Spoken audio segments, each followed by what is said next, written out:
ඔයාට මතකයිද වරහන් දෙකක් මෙතන තියෙන්නේ ගුණ කරන විදිහ. මෙන්න මෙහෙමයි එහෙනම් කරන්නේ. අපි කරන්නේ පළවෙනි වරහනේ පළවෙනි එක්කෙනාව ගුණ කරනවා, දෙවෙනි වරහනේ පළවෙනි එක්කෙනාව.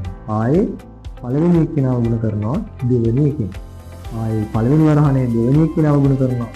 දෙවෙනි වරහනේ පළවෙනි එක්කෙනාගෙන් ආයේ යාවම ගුණ කරනවා දෙවෙනි එක්කෙනාගෙන්. එහෙනම් ගුණ කරමු 2x වතාවක් x 2x වර්ගය. මෙන්න මෙතන මුකුත් නැහැ කියන්නේ අපි හිතන්නේ ධන කියලානේ. මෙන්න මෙතනත් ධන.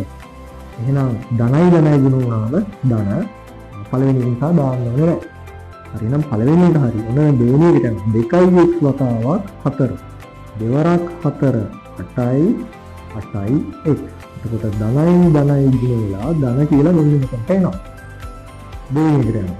3 වරක් x 3 වරක් x 3යි x ධනයි ධනයි ගුණ වෙලා ධන.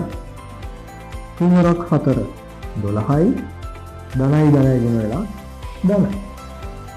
වැඩේ ඉවර නැහැ. මෙන්න මෙතන x පද තියෙනවා. එහෙනම් මේගොල්ලන්වත් අපිට සිහි කරන්න වෙනවා. මේගොල්ලෝ නම් නැහැනේ. x වර්ග පද. එහෙනම් 2x වර්ගය කොහොමද ඉන්නවා? මෙතනත් ධන 8x මෙතන ධන 9x.